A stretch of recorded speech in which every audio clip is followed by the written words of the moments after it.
Mesdames, Messieurs de Youbi Télévision, bonjour et bienvenue sur cette édition du journal. D'abord les titres. Insécurité dans la ville de Goma, un jeune d'environ 20 ans a été tué par des hommes armés non autrement identifiés la nuit du mercredi à ce jeudi 17 juillet 2025 au quartier Kassika sur avenue Nyamaseko. Vous suivrez les détails dans cette édition du journal. Il y aura également de la politique dans cette édition du journal où le Rwanda a approuvé la notification de l'accord de paix signé avec la République démocratique du Congo à Washington. C'était le 27 juin 2025 sous médiation américaine. Pour le Rwanda, c'est un pas en tout cas important vers la paix, pour la stabilité de la région des Grands Lacs. Voilà donc tout pour les titres. Mesdames et messieurs, installez-vous pour les détails.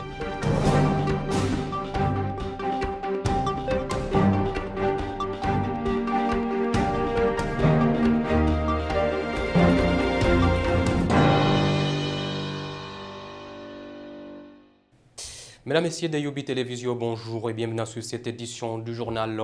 On commence cette édition du journal par une page sécuritaire, disons que jeune d'environ 20 ans, Moussa Bandou a été tué la soirée de la nuit du mercredi à ce jeudi 17 juillet 2025 sur avenue Nyamaseko. Nous sommes en commune de Karisimbi au quartier Kassika. La victime était à quelques mètres de chez lui avant que les bandits armés ne lui logent au déballe et il est mort à l'hôpital CBK. Pendant cette plusieurs autres tentatives de cambriolage ont été signalées au même quartier Kassika. Nous sommes en commune de Karisimbi. Reportage. C'était aux environs de 20 heures passées alors que le mouvement était encore normal. Le jeune victime était dans son avenir à seulement quelques mètres de chez lui alors qu'il veillait avec ses amis calmement. Du coup, un mini-taxi à la couleur jaune est arrivé, transporta à son bord, dehors la loi, qui ont ôté la vie au jeune Moussa Bandou. Avant de tuer ces jeunes hommes, le bourron ont tout d'abord cambriolé une boutique voisine où ils ont emporté plusieurs biens, dont téléphone, argent et autres. Le jeune a été d'urgence acheminé à l'hôpital CBK en Docho, mais malheureusement a succombé à ses blessures quelques heures après. La chef de quartier Kassika, qui confirme cette triste nouvelle, indique également qu'à part les cas de fusillade, les bandits ont tenté de cambrioler d'autres maisons, mais sans succès. Anima Sandi fait savoir que 3 de ces bandits ont été maîtrisés par 2 patrouilleurs. Elle sollicite ainsi l'implication des autorités pour sécuriser les quartiers Kassika, aujourd'hui victimes d'une insécurité grandissante. Pendant ce temps, au quartier Ndosho, des bandits armés ont visité la résidence de M. Bahati Frédéric sur avenue Kilima, où ils ont emporté une somme importante d'argent et 3 téléphones portables avant de tenter de cambrioler des maisons sur avenue Kabacha 2, mais sans succès grâce à l'intervention des éléments de l'ordre. Au quartier Lac Vert et Mabanga Nord, par contre, rien n'a été signalé. La situation était calme, sauf des cas isolés, ont précisé les chefs de ces entités. Et puis une bande de malfaiteurs spécialisés dans la vente du chanvre et boissons fortement alcoolisées a été démantelée par les services spécialisés dans la traque des enfants de la rue sous l'égide du maire adjoint de la ville de Goma, Désiré Ngabo Kisuba. L'autorité urbaine a également indiqué que ces malfrats et ces bandits s'aiment également attirer désolation en insécurisant les habitants de la ville touristique. Sur cette partie-là, je vous propose donc de suivre le maire adjoint de la ville du Goma dans cette édition du journal. Ils sont là, ces gens qui insécurisent les autres ici, comme ce gras ici et l'autre. Vous voyez cette cargaison de chanvre que nous venons de saisir ici. Ils vendent aussi de la boisson fortement alcoolisée. C'est ça leur travail ici. C'est un endroit qu'on ne peut même pas imaginer que ceci peut s'y dérouler. Mais c'est parce que nos services de sécurité et de renseignement nous ont dit que sur cet endroit, il y a vente du chanvre. Donc, c'est un secteur où n'importe qui peut venir pensant qu'il vit à la plage pour se distraire. Mais en réalité, il vient fumer du chanvre et consommer de la boisson fortement alcoolisée. Et c'est ce qui tue aujourd'hui notre milieu. Vous pouvez lui poser des questions. Et puis dans ce petit témoignage, l'un des vendeurs des chanvres sur cette partie avoue avoir mené des activités sur cet endroit, mais indique qu'il ne se livre jamais dans des mauvaises habitudes. Suivez-les dans ces témoignages. C'est lui qu'on avait arrêté en premier lieu.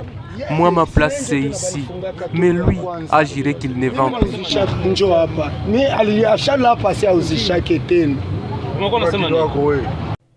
Et à présent, on entame l'éducation dans cette édition du journal où plus de 70 000 élèves prennent part au test national de sélection et orientation scolaire professionnelle TENASOST en sigle dans les zones sous administration de l'AFC M23 de la province du Nord Kivu. Le lancement de ces épreuves a été fait par le vice-gouverneur en charge de l'administration et finances, M. Shadrach Bahati, qui a appelé les finalistes, ces élèves, plutôt à aborder ces épreuves avec détermination et courage. Il a également promis que le gouvernement se déploie pour que ces élèves passent ces épreuves en toute quiétude, des épreuves qui vont donc durer des jours. Je vous propose de suivre Shadrach Amani dans cette édition du journal.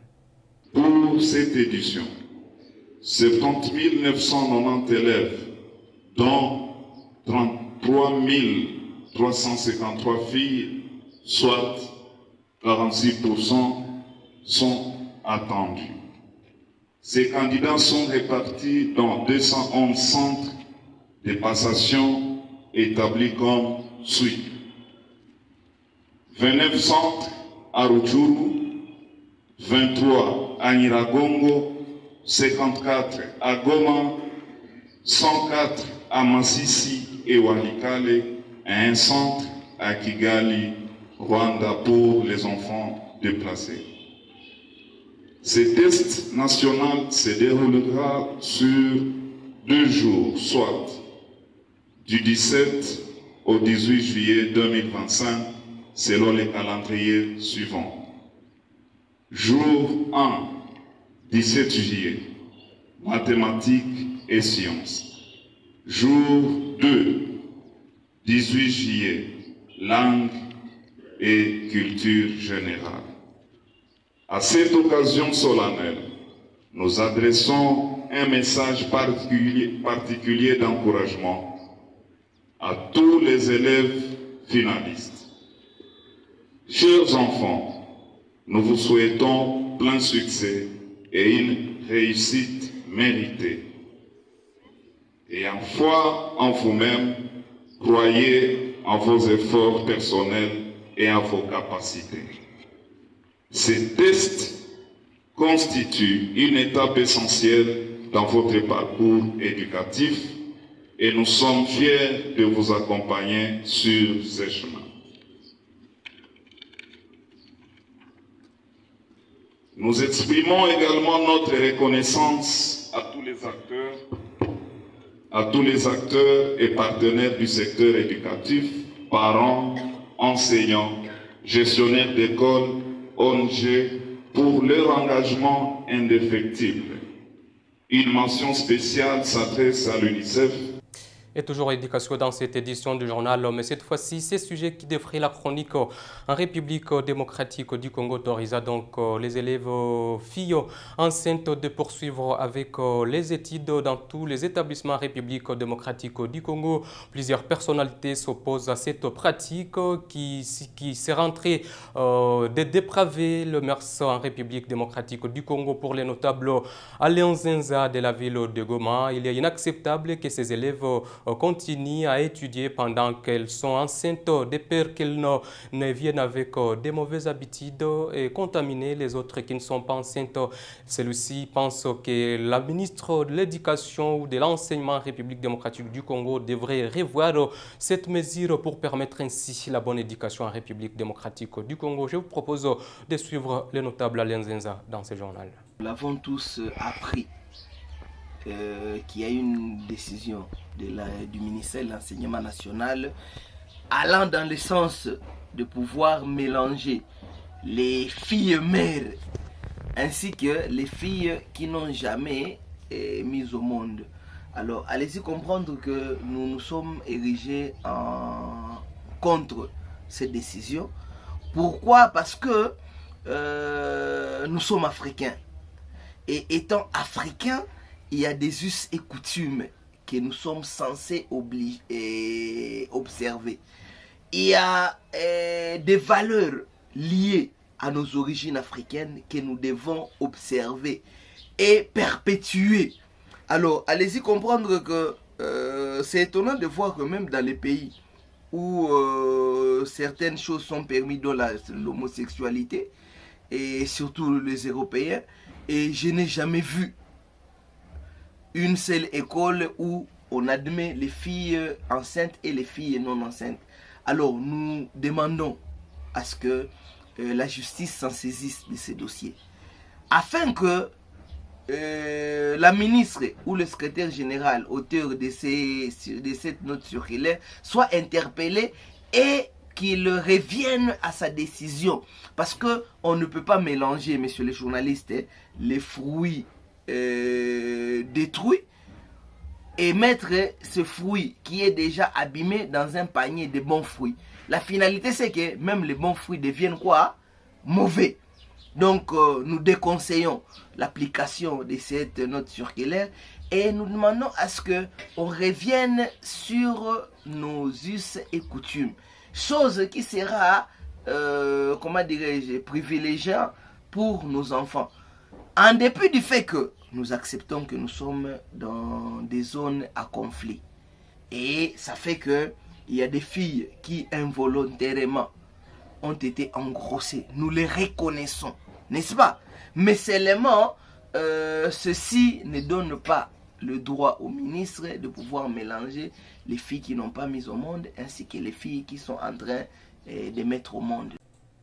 C'était donc là les notables de la ville de Goma, Alain Zinza, qui s'opposait farouchement à la pratique d'accepter les élèves filles enceintes de continuer à étudier en République démocratique du Congo. Et puis politique, dans cette édition du journal, le vice-gouverneur du Haut-Katanga, Martin Kazembe, a été officiellement notifié pour assumer l'intérim du gouverneur Jacques Kabula-Katwe suite à la convocation de ces derniers à Kinshasa par les autorités de la République démocratique du Congo. Cette décision fait suite à l'incapacité du gouverneur de se présenter dans la capitale de la République démocratique du Congo. Il était attendu pour s'exprimer par rapport à ces propos qu'il avait tenus à Lubumbashi lors des meetings. Je vous propose de suivre ces reportages.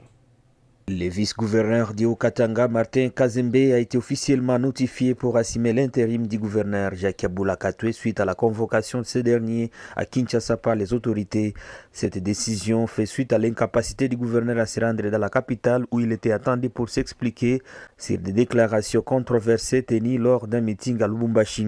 Invoquant des raisons de santé, Jacques Kabula-Katwe n'a pas répondu à la convocation du vice-premier ministre et ministre de l'Intérieur Jacques Chabani, ce qui a conduit à la mise en place de cette mesure temporaire pour assurer la continuité de la gouvernance dans la province, explique une source. La convocation de Jacques Kabula-Katwe à Kinshasa découle de ses propos tenus le 30 juin 2025 lors d'un rassemblement de l'Union sacrée à Lubumbashi. Au cours de ce meeting, le gouverneur avait qualifié l'ancien président Joseph Kabila et Corneille Nangaa des Congolais, insistant sur le fait que leurs différends devaient être résolus en famille. Ces déclarations ont été perçues comme ambiguës par certains membres du cercle du pouvoir, notamment dans un contexte de tensions politiques marqué par des soupçons d'implication de Kabila avec l'Alliance du fleuve Congo AFC. Lors de son discours, Jacques Kabula a également pointé du doigt le Rwanda comme étant adversaire principal dans les conflits qui s'écoulent est de la RDC. Cette prise de position, bien qu'en ligne avec la théorie officielle du gouvernement congolais, a suscité des interrogations en raison de la mention de Joseph Kabila et de Corneille Nangaa dans un cadre jugé conciliant.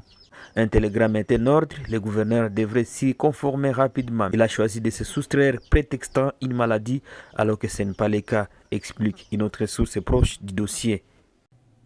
Et pour finir complètement cette édition du journal, disons que le gouvernement rwandais a approuvé la ratification de l'accord de paix signé entre la République démocratique du Congo à Washington d'ici le 27 juin 2025. Sous médiation américaine, Kigali parle d'un pas important vers la paix et la stabilité dans la région de Grand Lac. Encore une fois, Michel Kakoulé.